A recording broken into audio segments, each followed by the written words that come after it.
Mas vindo de um lar sem a Isso. figura paterna. E você falou também que a Érica também veio sem figura paterna. Isso. E como foi esse processo, então, com paternidade pra vocês? Deve ter sido forte, né? Mas quando vocês tiveram a primeira filha... É uma boa pergunta, porque assim, eu achava que eu não tinha problema nesse lugar. Não por arrogância, porque eu tive uma mãe muito forte, uma família muito presente. Assim, meus tios homens e tal. Só que não adianta, nenhum deles era o meu pai, né? Não o pai biológico, mas nenhum deles era o pai. Depois de muito tempo, agora já maduro, eu percebi que eu fui tentando colocar pessoas no lugar de pai. Porque é o que acontece.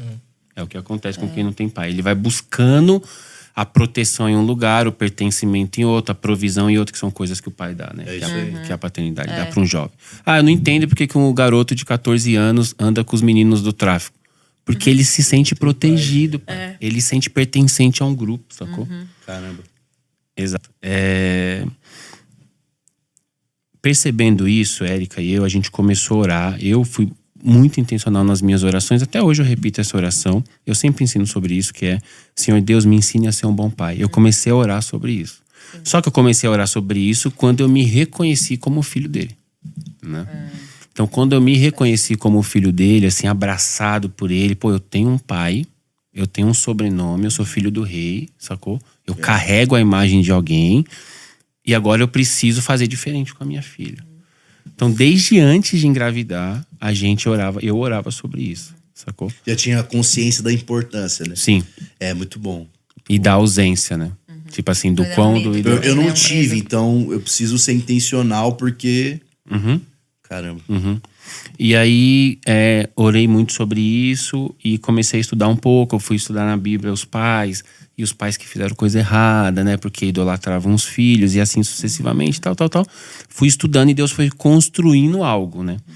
Depois de um tempo eu entendi, inclusive por coincidência, ano passado teve uma galera, uns americanos jovens assim, fazendo um evento Gen Z lá na nossa igreja.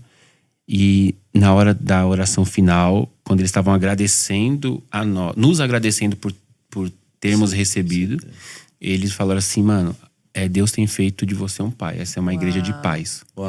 E aí eu entendi isso, sacou? Que o que eu sofri, o que eu passei, que muitas pessoas passam, foi transformado, foi redimido por Deus em uma história de agora um pai de muitos, entendeu? Você sentia assim também no hip hop? Um pouco tipo, quero Sempre, cuidar. mano. Quero Mano, cuidar muito deles louco aqui. isso. Mano, a sua história é isso, cara. Tudo que você fala, você vai indo pra esse lugar, cara. Muito louco isso. Porque lá com os caras, como eu fazia essa função de produtor... Produtor é o paizão. Eu acordava o cara no hotel, eu pegava o RG dele pra fazer check-in. Isso é verdade. Antes de sair de casa, eu ligava e falava: mano, você pegou tudo? Sabe assim? Sei lá, você trouxe seu desodorante, sacou? Tipo assim... não, eu quero ir em outro voo, ou eu vou em outra van. Não, mano, não tem como ser em outra van. Eu quero ficar mais, porque aí termina o show, o cara quer curtir o evento. Pá. Ainda mais se for festival. Eu quero ver o show do fulano. Não dá, irmão. Tem que sair não, mas eu fora. quero. Não dá. Aí eu tenho que pegar o cara no braço. Falar tipo não assim. pro cara. Só que ele é meu chefe, né? Ele é o artista. Só que ele me paga pra eu ser o chato da negócio, sacou? Então, sempre cuidei da galera. E aí eu tenho 2 irmãos mais novos, né? Diferença de 10 anos pra cada um. Então vamos supor, 30, 20, 10. Eu tenho 38, né? Então vamos supor, 30, 20, 10. Então eu cuidei da Carol, cuidei do Lucas, ajudei minha mãe, né? Não fiz o papel sozinho, né? Cuidei da Carol, cuidei do Lucas. Então, hoje eu consigo montar esse quebra-cabeça. Na época, eu tava só vivendo a vida. Óbvio, Tava só vivendo a vida. Mas eu tenho esse negócio de me preocupar com as pessoas, sabe? Então eu entro num ambiente e mano, será que aquela pessoa não tá com frio? Tipo, eu tô vendo ela diferente, sabe assim? Enfim, é isso. Nem lembro mais qual foi a pergunta, Rafa. Foi sobre paternidade, né? É muito louco. Vocês dois vieram de uma casa sem isso, pai, né? Sem pai, exatamente. Você vê toda a restauração de Deus, porque isso veio de encontros com a paternidade de Deus. Exatamente, que me transformaram, né?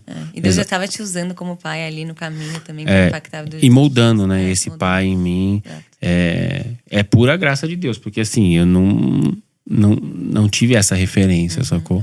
Minha mãe foi uma excelente mãe. Graças a Deus, passei uns dias com ela agora. Fazia 2 anos que a gente não se via.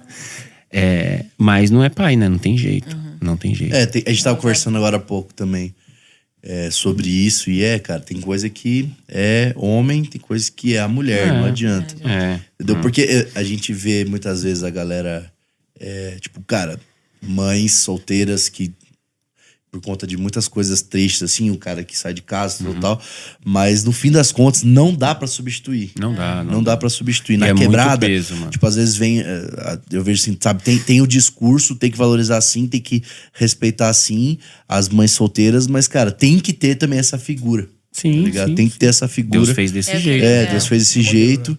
E, É um e modelo, por isso que eu sinto que a igreja ela tem um pouco dessa responsabilidade, porque a igreja vai tanto ensinar e trazer a verdade bíblica acerca da paternidade, mas ela é a maneira de apresentar Deus Pai.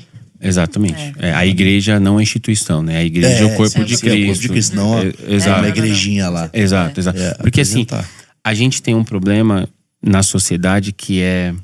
A gente fala um pouco sobre isso, sobre paternidade. A gente fala muito sobre como criar os filhos. Muito mesmo. Que irado. Você tem sentido isso como seu ministério até. Eu digo assim, apontando um problema e caminhando para a solução.